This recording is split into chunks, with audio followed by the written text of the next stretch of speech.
그래서 그래서 성산문인이 이 박팽년이니 이계 뭐 사육신들이 전부 그 세대예요. 세종특위년에 난. 그래서 그들이 주축이 돼가지고 한글도 창제하고 모든 성리학적인 문물제도를 정비를 하는데 세종대왕의 친아드님이 안평대군 용이라는 이가 바로 1418년생이에요. 그래가지고 그런데 천재 예술가이자 학자로 태어났단 말이에요. 그래서 시문, 서화,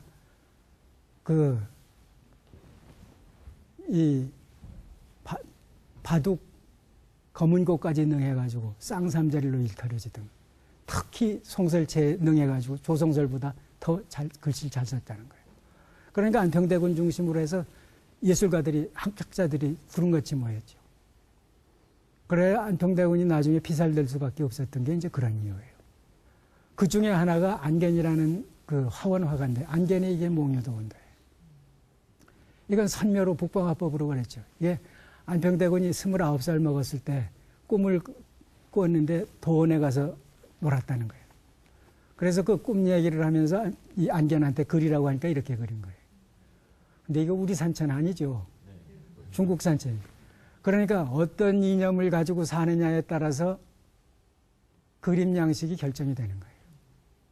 이때 사는 사람들은 주자 성리학 이념으로 살았기 때문에 이거를 여러분이 양복을 양복이라고 생각하지 않고 입고 있듯이 이거를 중국풍의 그림이라고 꿈에도 생각지 않고 그냥 그림이라고 생각한 거예요.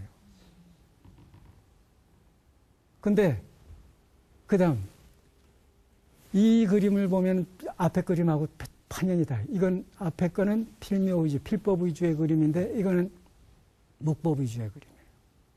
이 그림을 그린 거는 안평대군하고 동갑이었던 이종사촌 형제인 인제 강희안이라는 분의 그림이에요. 그래서 집현전 학사 출신이기 때문에 사대부 화가죠. 사인화가예요.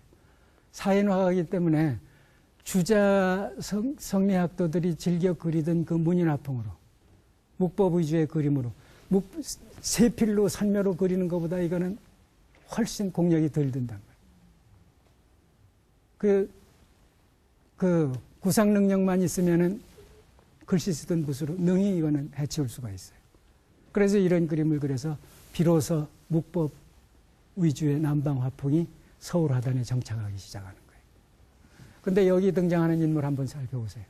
여러분들이 한복에 대한 이해가, 우리 옷에 대한 이해가 없으니까 이게 중국 옷인지 우리 옷인지 구별이 잘 안 갈 텐데 이건 철저한 중국 옷이죠.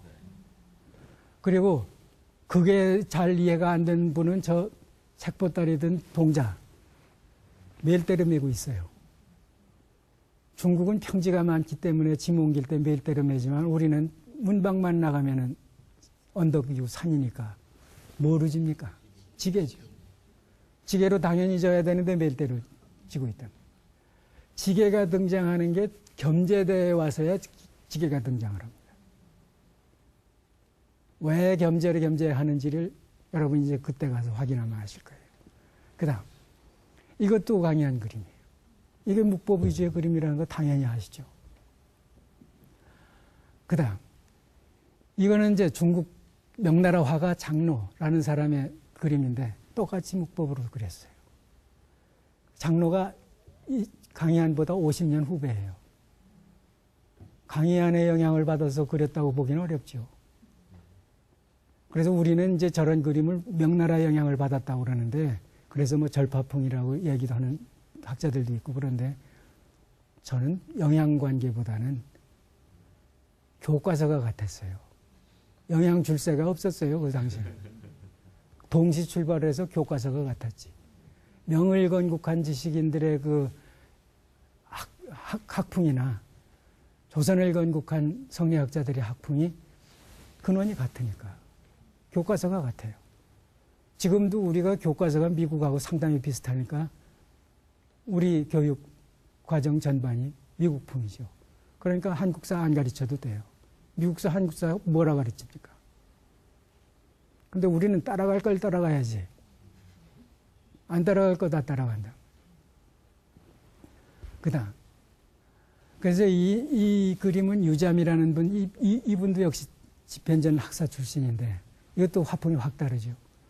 이건 전통적인 우리 불화풍이 가미가 돼서 그래요. 이분이 단종 폐위된 이후에 사육신하고 같이 죽지 못하니까 이제 출가를 했어요. 승려로. 그래서 이런 그림을 그렸다고 생각이 돼요. 그 다음에 이 석경이라는 이는 안견의 제자였다고 합니다.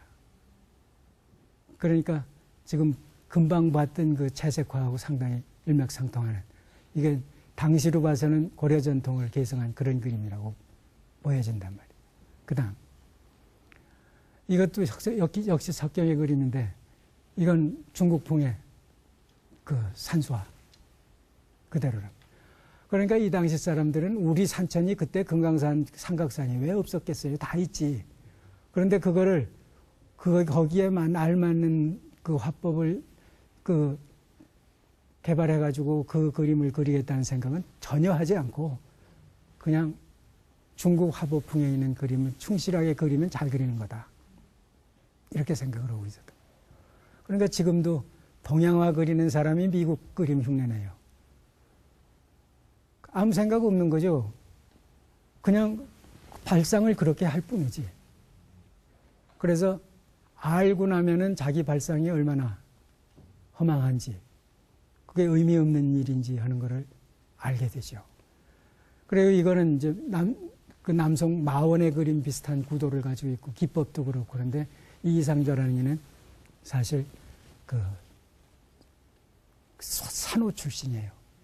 사갓집 종 출신이에요. 그래서 여러분들이 조선시대 그림 그리면 천인 대접을 받았다는 그 오해를 가지고 있는데, 천인 대접을 받은 게 아니라 천인도 우대돼 가지고 화원으로 발탁이 돼요. 왕의 특명으로 화원에 발탁된 거예요. 그래서 왜 화원에 그럼 그 명망 있는 집, 그 사대부 가문 집안 자제들이 안 가려고 그러느냐. 이런 천인들이 와서 화원에 들어와 있으니까 거기 어깨를 마주대고 앉았을 수는 없으니까 안 가려고 그랬던 거죠. 그리고 사대부라는 거는 누가 시켜가지고 무슨 일을 하는 걸 가장 수치스럽게 여겼단 말이에요. 선비라는 게. 자기 자의로 해야지 그 누가 시켜서 하는. 그러니까 어명을 받들어가지고 화원 허가들이라는 게 다 어명대로 실천을 해야 되니까 그걸 싫어했던 거예요. 그래서 이런 이상조 같은 이가 나와서 중국풍을 그대로 계승을 하고 있어요. 그다음 이게 달마대사,